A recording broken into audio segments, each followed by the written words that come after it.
Hello, everybody, and welcome back to another episode of Watching the Boxes Fantasy Basketball Podcast, sponsored by Draft.com. If you use the promo code BOXES when you sign up for Draft.com, you will get a free entry to a game. And Draft.com is a daily fantasy sports app where you can bet on daily fantasy sports, and it's not like regular daily sports.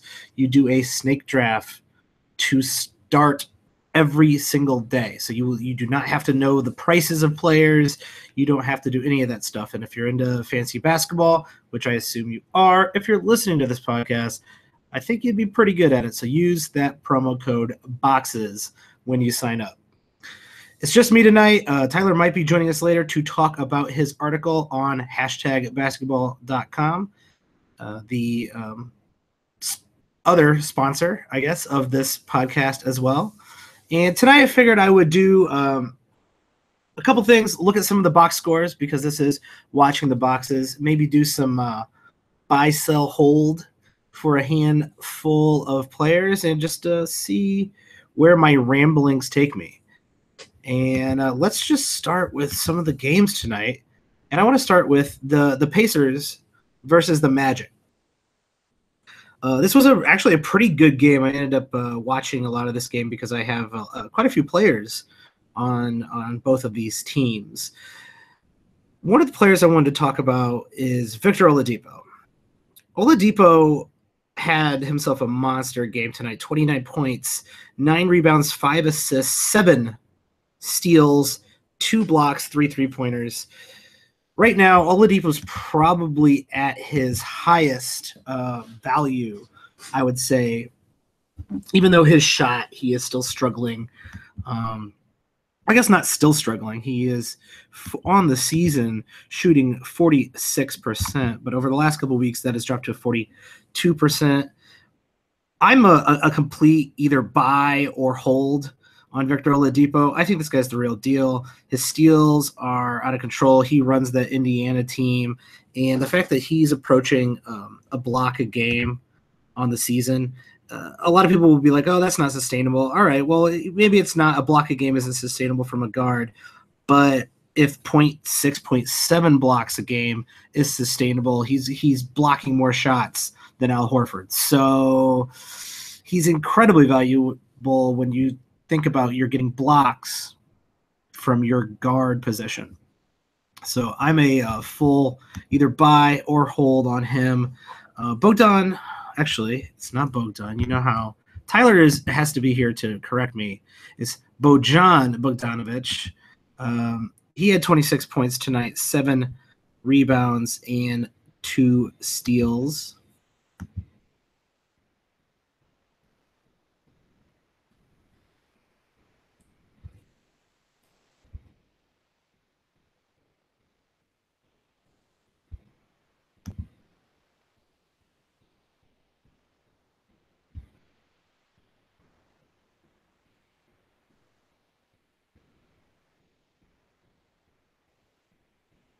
He has been worth owning in standard leagues for sure. And in the last week, he's really on a scoring tear, hitting a lot of three-pointers. And if he's for some reason on a waiver wire really anywhere, he should be picked up and owned. I know Tyler is a bigger fan of Bogdan Bogdanovic over in Sacramento, but this is the Indiana Pacer Bogdanovic, and he is hot right now. So go out there, pick him up. He is a sell high for sure at this point because I just don't see why he would not be owned, but I also don't see him continuing to produce at this extraordinary level and scoring at this high of a rate. Pacers ended up winning this game tonight against the Magic. Let's look and see what's going on with the Magic. Evan Fournier, he didn't have that great of a night. He still hit 4 three-pointers, had 16 points, 4 assists, 3 rebounds. In my opinion, Evan Fournier is a sell high for sure because you should know by now Evan Fournier cannot sustain this level of production. I know he's young. I do think he has obviously improved going into this year, but right now on a 9-cat across the board, including turnovers, because we play with turnovers. We don't crap out and act like turnovers don't exist. Play in those 9-cat leagues. Evan Fournier is currently ranked 25th, and that's on the season, and that's pretty impressive. And a lot of that has come from his incredibly high field goal percentage. He's almost shooting 50% on the year, and that is not sustainable. I would try to move him for some pretty good players out there. I know in a few leagues I have been offered Evan Fournier for players that are actually really good. And when Chris Paul was hurt, I was being offered Evan Fournier. Don't be a sucker. Chris Paul is obviously better than Evan Fournier. I shouldn't have to tell you that. So if someone in your league is offering Evan Fournier, know that Evan Fournier's value is going to go down. If you want to throw out a trade there, I would definitely trade Evan Fournier for Oladipo. Oladipo is the better player for the rest of the year, in my opinion.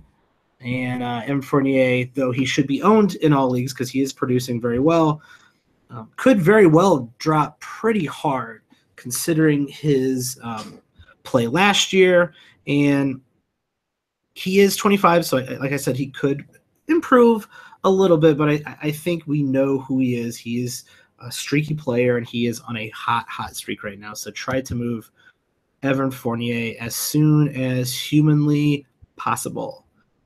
Let's go over to the Philly-Utah game. I believe on the rumor mill, Embiid was a game-time decision tonight. He had knee soreness. He decided to play, or the Philly staff decided to play him. I'm not really sure that was the best idea. He still had 11 rebounds, 3 assists, 2 blocks, and 15 points, which is a really crappy night for Joel Embiid, and a pretty good night for a lot of centers. Ben Simmons holding it down. I know that knee soreness might scare everyone off of, or start to scare Joel Embiid owners, right? And for those of you looking at that game-type decision, thinking Dario Saric might play 30-some minutes, he did not, because Embiid did play. So that's always something to keep watching if you're streaming, to see if Embiid is going to play, and then to pick up Saric for those games. But all around, I like all the starters on this team. I think this team is good. I don't think they're going anywhere. I think they will continue to gel well together. Ben Simmons, to me, is a complete hold. That guy is a triple-double waiting to happen. He is exactly who he is. Embiid, even though with the injury risk, I would still hold on to Embiid. I would only sell him for someone maybe in that top 10, top 15, if you can move him for Boogie Cousins, maybe, who got ejected tonight, or if you can move him for Anthony Davis. I know Anthony Davis has his injury concerns as well. Those are the only types of players Joel Embiid should even be considered moving for, and that's if you really want to kind of give up on the fact that he is destroying people left and right. He is going to be, I don't know, like, he has some potential if he stays healthy to be, one of the better players of all time. And that's insane that we're saying that when he's only played like a handful of games. But when you watch him play, he's just doing things that you can't really comprehend someone of that size doing. JJ Redick, another player on Philly, who I think is a bit underrated, not owned in enough leagues. I really do, even though he's a little bit one-dimensional, I really do think he should be owned in all standard leagues. JJ, his percentage has been down for the start of this season, and Robert Covington's has been sky high. And I think both of those are going to head back to the center. JJ should shoot, a bit better than he is shooting now, and hit more threes. And he's kind of not a sexy line type of guy. Like, you're not going to go, oh my God, JJ Redick, you saved my week, right? But if you care about percentages, especially free throw and turnovers, because we're playing with turnovers, everybody stop not playing with turnovers. You're doing it wrong. he is a great asset, and that's where he gets a lot of his value. So if you're in a head-to-head league, you're punting turnovers and you're punting free throw percentage, then maybe you don't care that much about JJ Redick, and he does lose a lot of value when you don't care about those specific categories. And I actually, in a couple leagues, I went I zigged when everybody zags. So you know how a lot of people punt the percentages in the turnovers. I decided to like beef up my team around turnovers, free throw, and percentages, and then still try to get some of those counting stats. And so far, the experiment has been interesting. It is a deeper league. I'm kind of in the middle of the pack right now, but I am consistently winning when it comes to field goal and free throw and turnover. So I don't know if I would suggest that as a strategy going into a season. I really did try to build my team around that strategy, but I did not ignore, really, really good players at the front of the draft. And like I said, this is a deeper league that I'm in. So, we'll see how that plays out. And if the sounds in the background sound correct, I believe we might be being joined by Mr. Tyler Watts. Tyler, what's up? Oh, look at that. I faked you out. You thought I was here? Maybe I'm not. I don't know. You're like a ghost haunting the fantasy basketball world. I never thought about it. That's potential. This has potential. Yeah, I mean, you are incredibly white, so people might mistake you for a ghost. I'm also incredibly white too, so fair. The world of fantasy basketball. What a great place to live. I had just been talking about some of the box scores from this evening, and I wanted to play a little buy, sell, hold. I've been playing with a few of these players, but I thought I would throw a few at you. I'm going to throw you right into the fire, Tyler. I'm not going to give you time to get settled. I'm not going to give you time to introduce yourself to the people who are already listening to this podcast who probably don't need your introduction. I'm going to throw you right in the fire. Let's do it. Wow. I like that you're ready. Like, I respect that you're always ready to talk about fantasy basketball. I'm going to give you a buy, sell, hold. You can also do drop if you'd like. And I want to talk about Danilo Gallinari. What's going on with this guy? I mean, he's obviously injured. And really, I think a lot of people who've owned him this year with the really slow start and then the injury are real tired of him. What do you think? If I had a nickel, Mike, for every time Danilo Gallinari broke a fantasy owner's heart, I'd be a very rich man. You would be a very rich man. And in fact, if you there is fantasy insurance out there, and I think you'd make quite the money back if you just got insurance on Danilo Gallinari every time. Oh, man. So, I mean, he's done this to us 9 million times, 10. I mean, how many times has it been in his? Every season, multiple times, sometimes during the season. Nothing new. So now it's his butt, right? He's got a bad glute that he's crying about. They announced he's going to be out for at least another week. I mean, he's going to be worth owning when he comes back. I mean, he's not going to shoot 35%, and he's probably going to score like 15 points a game at least. If you're in a 12-team league, would you stash him? Would I stash him? No, I mean, I don't know. They say he's not going to come back. Basketball Monster hasn't projected December 2nd. Do I really want to wait for his brand of production? It's not far off. It's only a couple weeks off. 2 weeks.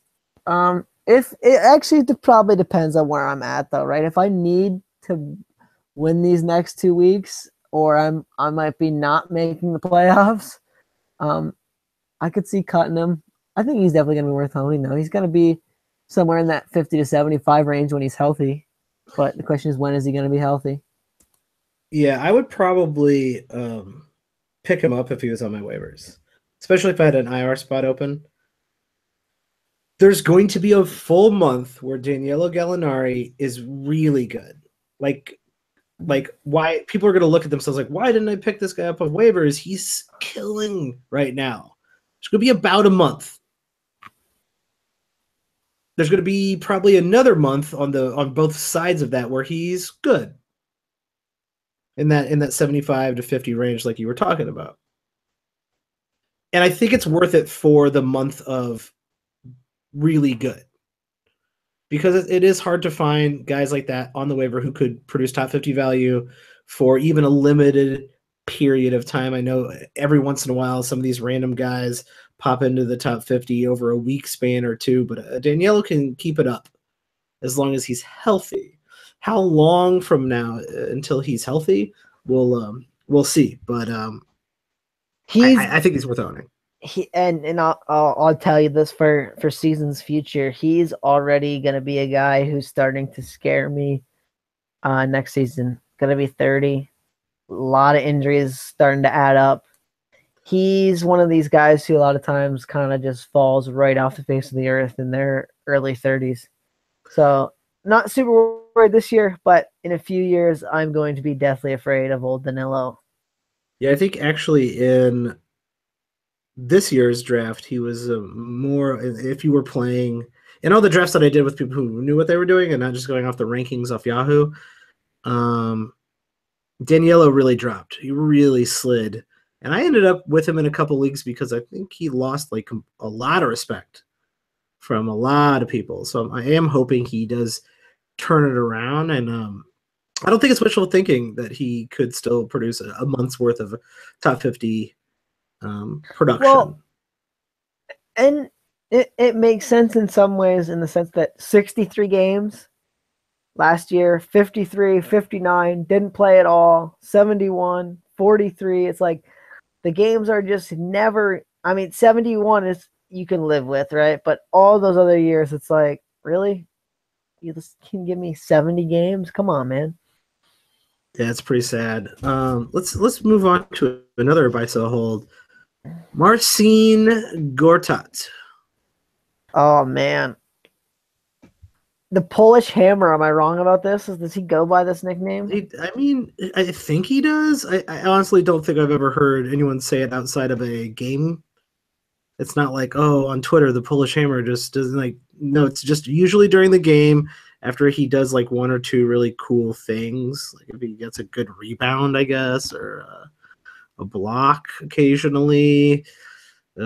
He was kind of there for a while, Mr. Consistent, and was a really great sneaky late pickup because he would end up being in the top 50 year after year after year because he would always just give you, a little over block, a half a steal, 10 rebounds, 13 points, good percentages, and every year, just night in and night out. And last year he fell off, even though he played 82 games. This year he's very durable. And this year he is only playing, he's playing 30 minutes a game, but he is not as productive as he once was. Is he though? He's not. I say he's not. I just said he's not as productive as he once was. I would argue though that he's rather underrated in some circles now. We talk about this a lot, how those, over 10 rebounds can be huge. He grabbed 10.5 last year. He's grabbing 9 this year. Gortat's a guy, even in 30 minutes, right? He's only getting 30 minutes a game this year, which is his low for the last few seasons. I would be kind of interested in buying, in the sense that I hear so many people trashing Gortat and, he can't do anything, blah, he's terrible. And I think he probably gets you over a block a game and pretty close to 10 rebounds, and that's pretty interesting to me. I don't know if I have anything on my roster that I'm willing to, in a 12-team league, that I'm willing to give up for Marcin Gortat. I think he is a borderline waiver wire center at this point. And you're right that the rebounds and the block, and the consistency of those rebounds and block do really help his value. So maybe he doesn't end up on a lot of people's waiver wires. but you're not going to get anything for him, so he's definitely not a sell. I guess if you can give up nothing for him, and you need a center, buy. But to me, he's just a hold. Well, I mean, isn't he the better version of Tyson Chandler, who we've been recommending streaming for the last few weeks? Yeah, I would say so. I mean, he's got 3 more points than Tyson Chandler, and he's got that half a block that we want Tyson Chandler to have. And so, I mean, I think rebounds get underrated, and I think if your team is looking for rebounds, this is a guy you probably can buy for next to nothing and kind of solidify that rebounding category, which is an underrated thing to do, right? People, if you're not punting rebounds and you want to be competitive in rebounds, but you're losing rebounds by 2 or 3 or 4 every week, having Gortat as your 12th or 13th player in a standard league can really help you. And I just don't really think anyone's valuing him. You're right about that. No one is valuing him. I'm just I'm not terribly sure there's a lot of value to be had there. I want to talk about Greg Monroe. We have not talked about Greg Monroe. Oh, we man. have failed to talk about Greg Monroe since he started playing. Now, before he started playing, we were very adamant that I was very adamant. I think you were a little bit more wary than I was, but I was pretty adamant that he's worth a flyer. He's absolutely worth a flyer. And in his first game back, that was a hell of a flyer. 20 and 11 with his 2 steals and a block. But in the next game, he only played 16 minutes. And then against Chicago, a team that every single squad will be destroying, he only played 21 minutes. This looks like it might be a little bit more of the situation that you were worried about versus the, I guess, positive situation that I said it was worth taking a flyer on. And quite frankly, it's still worth the flyer, right? You got some decent production out of him over 3 games, but now you're seeing that it's still going to be a timeshare. And this is with Tyson Chandler out. Yeah, Wednesday's the day, right? We're going to find out if he's really going to play or not. Because Tyson Chandler is going to come back on Wednesday. Alex Len is healthy. He's healthy now. So how are they going to split the minutes between the 3? Are they going to prioritize Len and Chandler who've been there? Are they going to prioritize him and Chandler, him and Len? And this is kind of where I was at, that I don't mind taking a flyer on him because I think we know that if Greg Monroe gets even 25 minutes a game, he's standard league relevant. But if they prioritize Len and Chandler in the next game and he gets 0 minutes, I'm probably not holding Greg Monroe and just waiting for a trade because, I mean, you and I both know sometimes when you have to wait for a trade, that can be months. Sometimes you're waiting forever, though. And it feels like this day and age in the NBA, trades are coming quick all over through the offseason, even into the season. Trades. My worry here, though, is how many years have the Bucks tried to trade Greg Monroe that you've heard? The last 2, right? I mean, they've been saying we're shopping Greg Monroe. Yeah. They've been trying to shop him for a long time. So, you know what I mean? So maybe that trade never comes, or maybe like at the deadline, the Suns cave and trade him for one of those protected second-round picks that's like only ever one of the last 10 selections in the draft.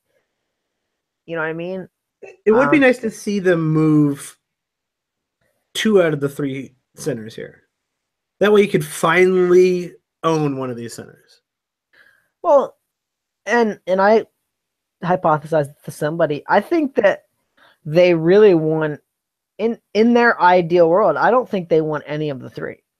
I think they want to try to play Marquise Chris as a center, and they want to let Dragan Bender play some center too, and kind of one of those uber small lineups. And in their ideal world, they'd get rid of Len, Chandler, and Monroe. You know what I mean? And there's definitely not a market for all 3 of those guys. And that's what I mean. And maybe one. But part of their next good team, are any of those 3 part of it? I don't think the Suns think they are. Yeah, and I would actually agree that they aren't. That neither one of those, or all 3 of those guys, are not really part of the future of any team looking to go small uber athletic. I mean, those are all super traditional centers. But in basically 25 minutes over the last two games, Alex Len has put up some nice numbers, but we were already aware that Alex Len was that type of player. With minutes, he's pretty good, fantasy-wise. And that's the ticket, though, right? Is I think Alex Len is a much better fantasy player than real life player. Would you let's say I could guarantee 30 minutes a game for both of these players? Would you rather own Alex Len or Greg Monroe? Greg Monroe, I think we've seen him do it. Len, though, is interesting in the sense that he's similar to Gortat. I mean, 9 rebounds, pretty close to a block a game, not quite 10 points, pretty good percentages. I mean, he's kind of Gortat on steroids if he gets 30 minutes, but no one's ever going to give him 30 minutes. I mean, that's when I'll put the bet right. At least we've seen Greg Monroe at some point in his career play 30 minutes. It's this guy's 5th season in the NBA, and he has never played more than 23 minutes. So what are the chances he ever gets there? I'm with you on the fact that just it's not going to happen, I think, for Alex Len. 30 minutes a game, though, I would rather have Monroe because we see how good he is in limited minutes. But Alex Len with 30 minutes is more than standard league relevant. He's a must own. So depending on how that situation goes, you could see one of those two guys become permanent standard league centers in all leagues. The worst case scenario is they play all 3, though, right? I mean, that's the oh no, because if they're given all 3 some jumble of that 48 minutes at center, man, it's going to be hard to own any of the 3, especially if it's a pretty even split. Yeah, if it's like 15, 16, and 16, or 16, 16, and 16. I mean, I don't know that you can own anybody in a standard league in 16 minutes, save LeBron or someone, you know what I mean? Like a absolute stud playing just 16 minutes a game. Yeah, even then, I don't think it's relative or relevant. Remember Brandon Wright playing like 17 minutes a game where he was like almost because of his percentages, he was like borderline ownable. Well, John Collins this year, right? There have been a lot of games where he's gotten like right around 20 minutes and borderline ownable. Been borderline ownable. So, I mean, it is possible, but I mean, it's just a headache too, because when there's 3, there's none, in the sense that, you own Tyson Chandler, and now tonight's the night where Tyson Chandler plays 5 minutes and the other 2 get all the minutes, and you just want to tear your hair out. So I want to move on to a injury that happened a couple nights ago. It looks like Paul Millsap has been horribly. Well, he wasn't horribly injured. It wasn't that bad. I don't know why I was like went so dramatic, but he is injured. He did end up injuring his left wrist. They had to do, I believe they did an MRI on it, and it turns out it's not as severe as they thought it might be. Well, they already broke his hand, right? They actually already broke his hand, and then the X-ray came back negative. So now I don't really know. Pretty severe. If you think you broke your hand, right? Yeah, and I mean, there's obviously some swelling there and stuff, but it's also one of those ones that is super up in the air now. So I want to give props, shout out to the guy who proclaimed himself a starter, got the start tonight in Sacramento. Kenneth Faried, 19 minutes, starting in place. He's a starter, bro. He is a starter now. He's a starter, bro. He called it. He said he was going to start. He started. He's a starter, I'm impressed. Bro. I don't know why you hating on him. I mean, he's a starter, bro. I'm not hating. Who benefits on Denver with the absence of Paul Millsap? And here's another one where, I mean, tear your hair out. Faried, 19 minutes. Trey Lyles, 19 minutes. Juancho Hernan-Gomez, 23 minutes. Mason Plumlee sprinkled in a few extra minutes to get him up to 20. Yeah, punt. I don't think it's a big fat timeshare. Yeah, I don't think you want any of them. Now, if one of these guys emerges, right? If Juancho Hernan-Gomez emerges and takes that role of, 30 minutes a game, then maybe, you know what I mean? Or Trey Lyles or any of them. But in 4 guys splitting the baby at 20 minutes apiece, I don't want any of those. No, I don't think you can deal with that. I don't think it's possible. If anything, Will Barton ends up being the I guess biggest bump in value because he's going to play a little bit more. He's going to get more minutes, and he's been averaging 29 minutes on the season. And I know you're a big Will Barton hater, even though he is straight fire all day, every day. And I think he's worth a flyer if you need those types of stats, which would just be pretty much scoring, some rebounding, and some okay rebounding and assists, almost to steal a game. And you do not care too much about your percentages. Other than that, he's a streamer in most standard leagues. Shout out to my man Dave Yeager, who's the only coach I know who thinks you play your reserves more minutes than your starters at every position. Yeah, he's a moron. And is that ever going to work out? I don't even know what they're doing now. They decided to play this 2-point guard lineup, which is a little bit interesting. And then they start Scalabrine, but then they bring Willie Cauley-Stein off the bench for over 30 minutes a game. You would think that they would want to start their young players together and have them play together, Willie Cauley-Stein and Labissiere, just to see how they, mesh. Nope. Labissiere and Zach Randolph start together.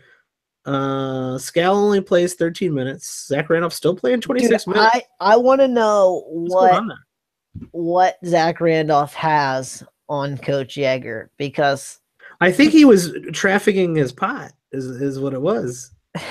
Because which is legal in California. He finally realized that old Zach Randolph is no longer a power forward. So props to him for that. It only took him this has been the 3rd game so far. So it only took him 14 games to realize that old Zach does not have the foot speed to guard any power forward anymore. So now he starts Labissiere and plays him literally every game like 12 minutes. It makes 0% sense. I just can't bring myself to own any of these kings. I really can't. I mean, I would stream. I guess I would stream a Zach Randolph or a Willie Cauley-Stein if I needed rebounds, I guess. I don't even think that. You can probably find better rebounds out there, right? Here's where I would go. I think Cauley-Stein has been getting probably the most consistent minutes out of anyone now. He did only get 23 tonight. He'd probably be the tops of my streaming list, just in the sense that he can do some steals and blocks. Randolph isn't even getting the big rebounds anymore. So if you need like double-digit points and only double-digit points in like a deep league, you could stream Randolph. He made George Hill like super irrelevant, which is hard to believe because I think George Hill is a pretty phenomenal basketball player. De'Aaron Fox could be interesting, but only if you want like 4.5 assists and like 2 rebounds and a steal and 10 points. Yeah, he's not that interesting. I still think the best player on the team is Bogdanovich, even though he refuses to play in minutes because we have to play Justin Jackson and Malachi Richardson and Garrett Temple 104 minutes a game. Yeah, I was just talking about the other Bogdanovich in Indianapolis and how he is a must pick up because he is red hot right now, scoring in bunches, and I just don't think he should be on a waiver wire. I'll back you there. All right. So now that we've settled on a lot of these buy low, sell highs around the league and some of the box scores, let's talk about the Week 6 schedule primer. The article that Tyler writes every single Sunday for Hashtag Basketball. Go out to Hashtag Basketball. There's a lot of great tools for fantasy basketball, but there's also Tyler's article, and it's a great way to start your week and get prepared for your streaming. Where do you want to begin? This is a weird week, right? There's a lot of heavy game days, followed by just crickets. I think the Bulls are playing on Tuesday, and it's really depressing. Like they're the only nobody wants to pick up those guys to stream, even though they can get the extra game. This week gets really, really strange. Always Thanksgiving is a no game day for the NBA. That they cede it to the NFL. As they should. So that's fine, you know what I mean? So it's a 6-day week already. And then the way they did the schedule this year was just bonkers, in my opinion. 3 teams play 2 games, 11 play 4 games, the rest play 3 games. So that's relatively normal for a week. But the day breakdown just gets insane. Wednesday, there's 14 games. Monday, there's 11. Friday and Saturday have 10. And then Tuesday, there's 1 game. So, I mean... by the way, a barn burner of a game Tuesday night. The LA Lakers take on the Chicago Bulls in the race to the bottom of the league. And the Lakers play 2 national TV games in a row, back-to-back, against Chicago and Sacramento. In the crappiest national TV back-to-back. There's no way the Bulls are on national TV. You gotta be kidding me. In the NBA. Yeah, they're on NBA TV, which, I mean, I guess maybe that's faux national TV, I guess. There's only one, from what I remember from the schedule when it came out, unless it's changed a little bit, there's only one national Chicago Bulls game this year, which is like the most depressing thing I've ever heard. And it's against the Timberwolves when Jimmy Butler comes back to town. Well, you can watch the one tomorrow, Michael. You got that NBA TV. It is on tomorrow. I've done... I would say a fairly decent job in watching the Bulls as long as I possibly can for each game. Tomorrow's game, I think, will be kind of fun in the sense that the Lakers don't play any defense. And I'm not sure Chicago does either. No, that might be a very high-scoring game. Do you have any suggestions for people who, obviously, unless they own some of the Lakers and Bulls, which I would suspect that most people don't because there's only like a couple ownable guys on each one of those teams. Is there anyone you would recommend picking up for Tuesday? So here's kind of how I recommended doing it, right? I listed the players on all the scheduled days other than Wednesday, right? 14 games, 28 teams playing, only 2 teams sitting out. I figured there's no way you're going to be able to stream on that day. I think any Bulls or Lakers player, though, is worth picking up on Tuesday, just in the sense that where else are you going to use your pickups this week? There's not that many days for streaming. The Bulls have some interesting guys right now. I mean, Chris Dunn, Denzel Valentine, Jerry Grant. Well, listen to you, waxing on about the Bulls. They're not really that owned, and, I mean, stats are stats at some point, right?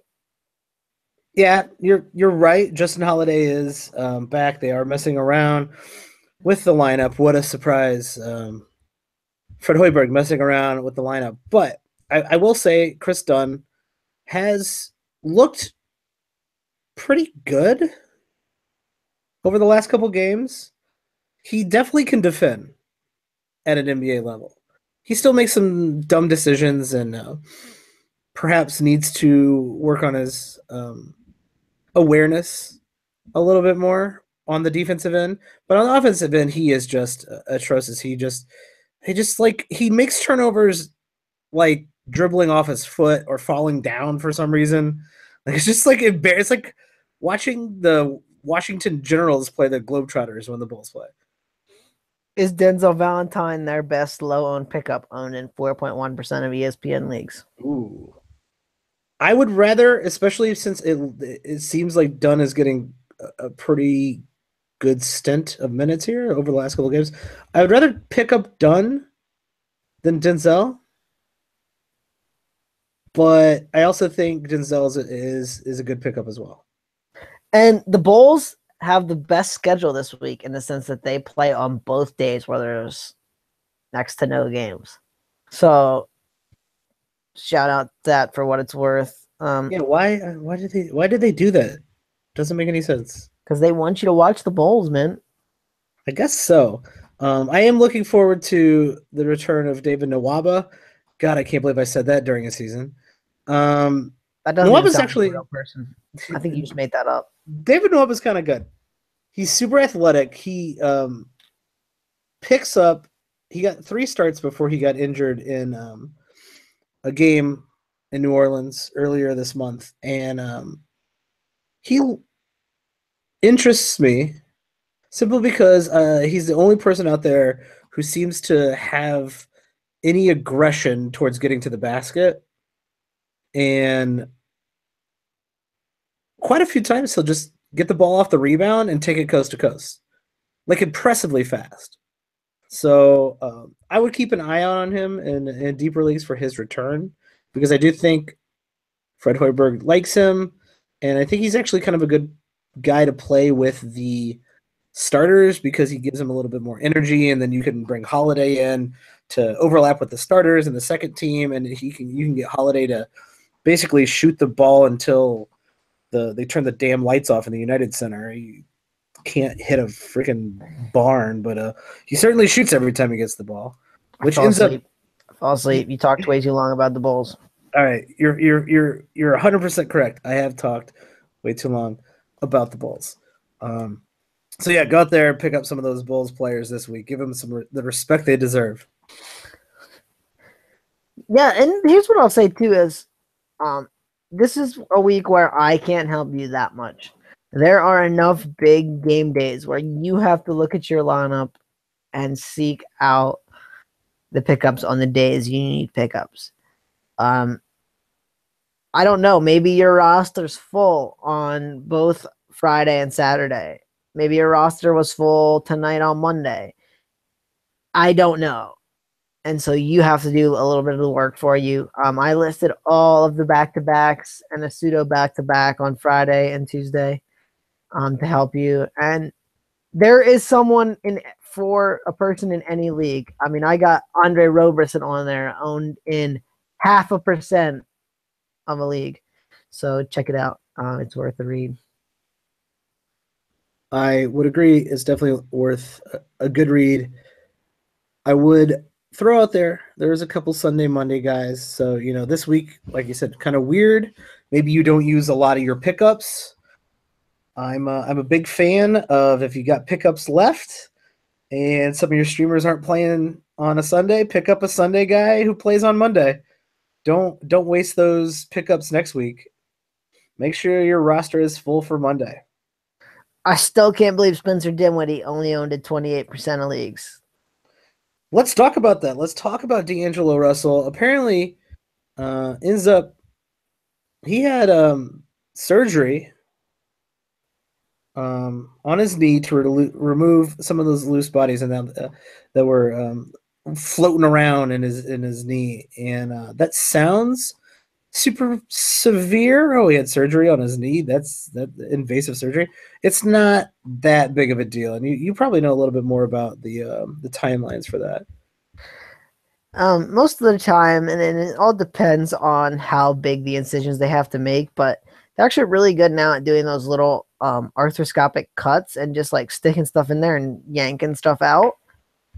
They stick a camera in one little hole and they stick kind of a vacuum, for lack of a better term, in another hole and just suck the stuff right out. I would guess it's probably 4 to 6 weeks, somewhere in there, depending on how the knee reacts as far as swelling and things like that go. I'll say this: Basketball Monster does not have him projected to return until January 1st. So I would think it would be on the shorter end, and I'm actually suffering from, including in our league, I'm suffering from a lot of injuries last week. I ended up taking my first 4-5 loss, my first L, and overall anyway, and I was very sad. But you're 100% right about Spencer Dinwiddie. How is he not owned in all leagues? Right, this is a case where someone gets a little bit of hate for, I've owned Spencer Dinwiddie in the past when he made a start and kind of let me down, I think. I don't think that's going to happen this time around, in the sense that they don't have anyone else to play point guard. Yeah, he had one crap game, but he still had 11 assists in that game that he started and 12 points. The other one had been 25 and 8 and 21 and 8. He's definitely worth owning. Pick him up. Keep him till D'Angelo Russell comes back. I'm When with you. D'Angelo Russell comes back, probably Yeah. gonna cut him. Even in some of my shallow leagues, he is owned.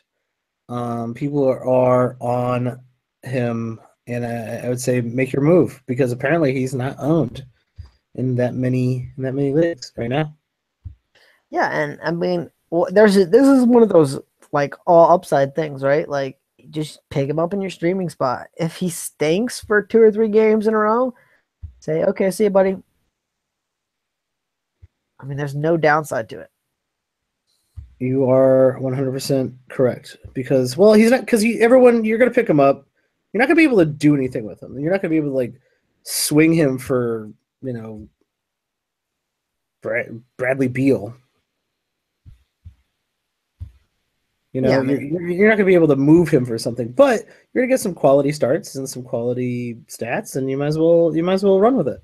another guy I'll mention here is Torian Prince, man, 30.3% owned. I don't Really? understand this at all. Why is Torian Prince only owned at 30% of ESPN leagues? It's not That's easily a top 100 player this season. I. Why is he not owned? What's going on here? Is it name recognition? Like, what do you think that I is? think it's Hawks crapness. I mean, they are trash. You know what I mean? Like, no one watches the Hawks, and so he's kind of underrated.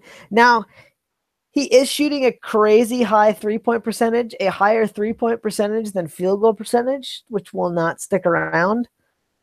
But 5 rebounds, 2.7 assists, half a block, 1.6 steals, 13 points. What's not to like? A lot of those players on the Hawks are unlike the Bulls, where they're all like, you could stream them if you want to, I guess. A lot of the players on the Hawks are like right there on the cusp, they're like borderline okay. Yeah, They're and on the other side of the drop, the waiver wire pickup. I'll say this about Budenholzer: his offense is a lot more conducive to fantasy than Mr. Fred Hoiberg's. You got guys like Marco Bellinelli who, Could it be because he knows how to coach basketball? you know, I mean, like Marco Bellinelli is another guy who's super underowned. Okay. Now, I'll tell you, this guy is 9% owned in ESPN leagues, and I will read you his stat line. And you tell me why he's 9% owned. Because I cannot figure this out. 2.3 3-pointers a game, 2.2 rebounds, 2.5 assists, 1.2 steals, 11.6 points a game on 40% shooting from the field, basically, and 91.7% from the free throw line. Let me read you another player's line. Doesn't that sound like it should be owned though in like 30? I'm just saying, 30%. Keep that line in mind. 15 points, 2.3 3-pointers, 3 rebounds, 4 assists, a half a steal, shooting 43%. Pretty similar, right? Yep. That second line is JJ Redick.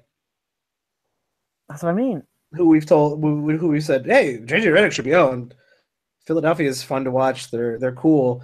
Atlanta's not fun to watch. But Marco Bellinelli is doing almost. There's an assist here and a rebound there that he's not getting, right, and a couple points. But he's like a 3/4 JJ Redick. So why would you not either, at the very least, stream him? With 9% means people aren't even streaming him. Yeah. And that just seems like this Hawks team could be kind of underrated all season and might be a good source of things to attack all season long. I completely agree, especially want to give a shout out to my boy John Collins for lasting 36 minutes in a single game without fouling out. Congratulations. He did foul out of a game in a little under 14 minutes earlier this year. Granted, it was against Joel Embiid. I'm not terribly surprised. I think Hassan Whiteside did the same thing in the preseason. So, Mike, I think you'd foul out in 8 seconds against Joel Embiid. He'd attack you 8 consecutive. He would no attack you 6 consecutive times on the possible. court, and you would There's no just possible foul way. out. There's no possible way. I'm telling you, man. I would last the whole game, minus the fact that I'm 5'6". Could you just run away from him? And I can't shoot. Yeah, I would never foul. He'd just be dunking the whole time. I'd be like, damn, did you see that dunk? Yeah, like front row seat for that. That's crazy. That'd be fun. Call up Atlanta. Actually, I wouldn't be able to because when John Collins fouls out, I guess I could come in. But he played 36 minutes against the Spurs tonight. 21 points, 9 rebounds, 2 blocks, 83% field goal percentage. 83% on 12 shots. The game against Boston, 87% in 8 shots. Yeah, Johnny can play, man. This guy is gonna be good. I'm a hard hold on him still. I still got him in the leagues that I took a flyer on him. He's been kind of, okay, right? But I think he's gonna be good. I think so too. I'm worried about the fouls though, still, in the sense that in a lot of times the mid-20s minutes he ends up with 5 fouls every game. And I mean, a person just can't foul that much and stay on the court for long periods of time. Yep. I'm going to give him the benefit of the doubt here because he is so young. It is his first touch into, and I understand there's a lot of rookies not doing that, right? But this happens, and I think Marquise Chris is still doing it. If Marquise Chris could just not foul like a crazy man, he would get a lot more minutes. But he can't not do it. So, I mean, some people learn and some people don't, I guess. I think you'll continue to see an improvement throughout the year, and that will be a good sign.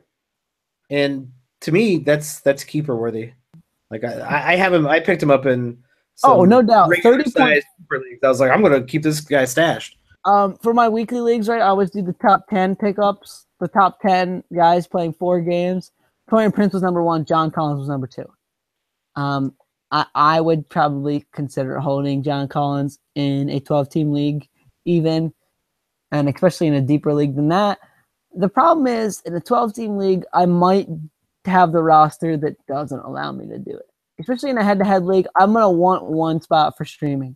So I'm really only holding 12 guys at any one point. In a 12-team league, I think you can still get away with it because John Collins does give you top 100 value. Well, and it all depends on how reactionary the rest of your league mates are, right? I think we see this a lot of times in a 12-team league where, I mean, I'm sure you get it, where, a player has, 5 or 6 bad shooting games and some very reactionary owner, especially early in the season, cuts some really good player. Or, Rajon Rondo's out for, the beginning of the season and he gets cut and then you pick him up. And at some point, your roster just gets full of top 100 options, and you can't really afford to hold John Collins playing 20 minutes if you want to have a streaming spot. Yeah, it gets a little bloated. I recommend for everybody with a bloated roster, start trading. I mean, even make trades that are 2-for-1s that aren't that great.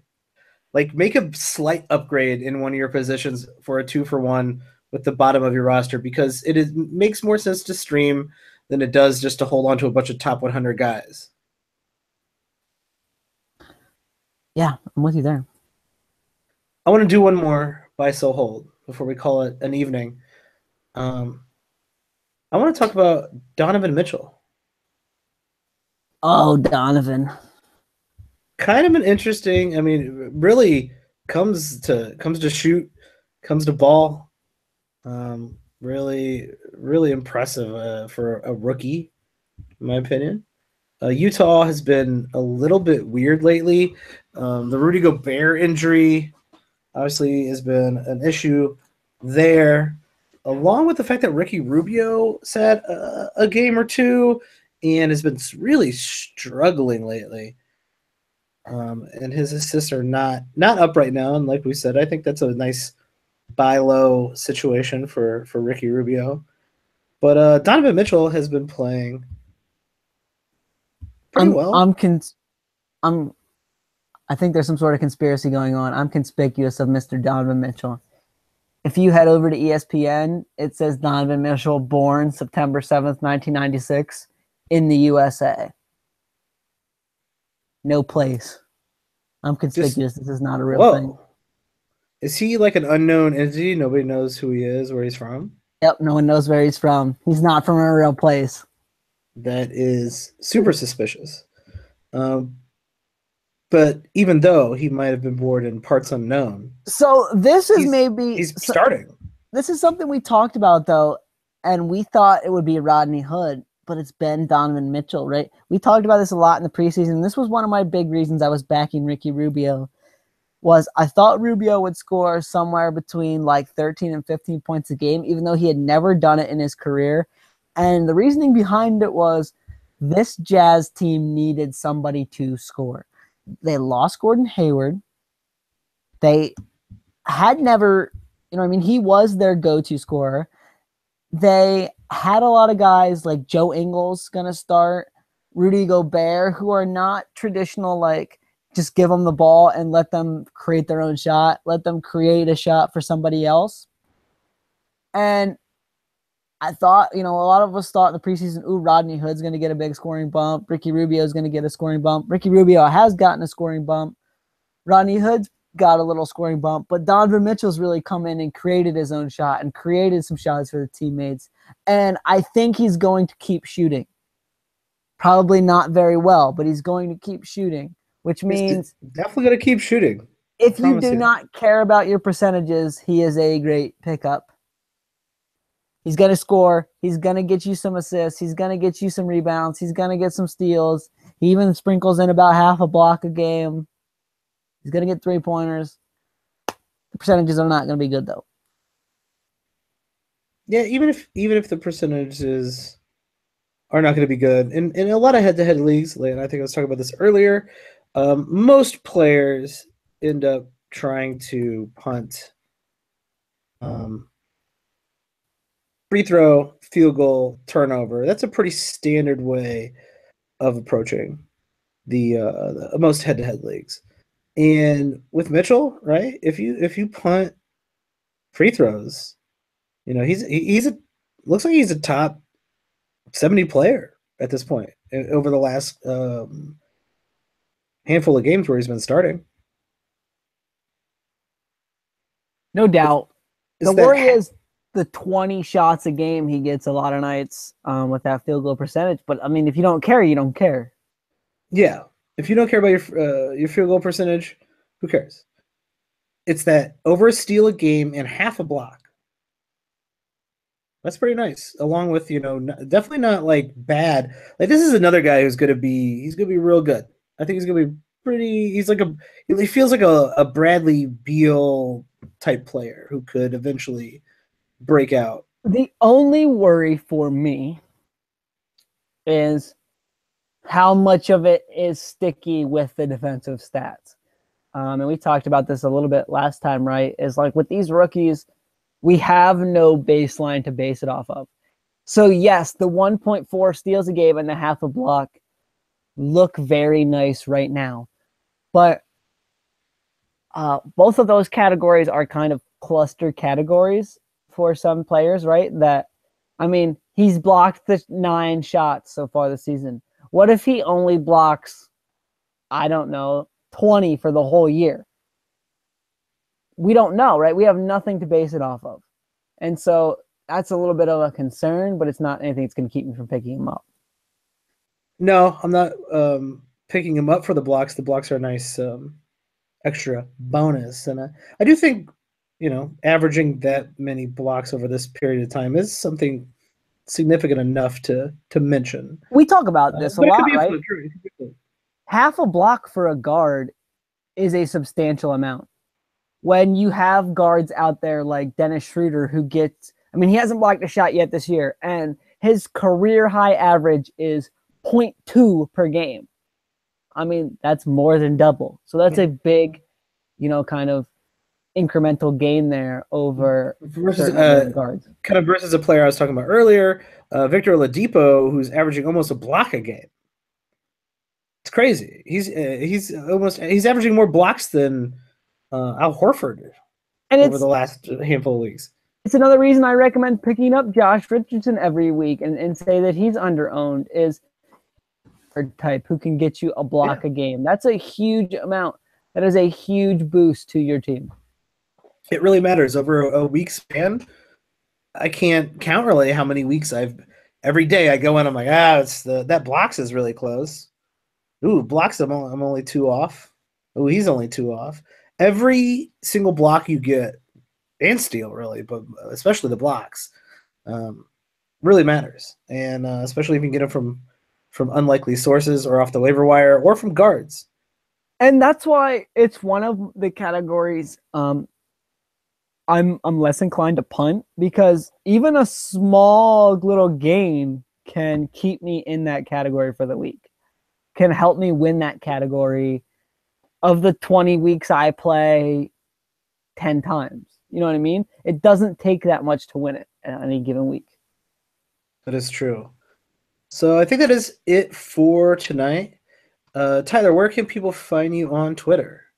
You can find me at Watsy4444. And go out to hashtag basketball.com. Go check out Tyler's article for week 6. Send him feedback on his Twitter and tell him he's great for writing those articles or terrible, however you feel about the article. I think they're great. So usually I'm very negative and I talk crap to Tyler all the time. And this time I can't do it because it's a very good article. Thank you, Michael. And you can find me on Twitter at WatchTheBoxes. All one word. And feel free to tweet at either one of us with feedback for the show, questions that you'd like answered, questions about your teams. And if you like the show, please rate and review us wherever you download your podcast. Really helps other people find the show. And it's probably one of the top things you could do to help us out if you like the content that we are providing, along with joining our sponsor, draft.com, where if you use the promo code BOXES, you can get a free entry. You will get a free entry, in fact.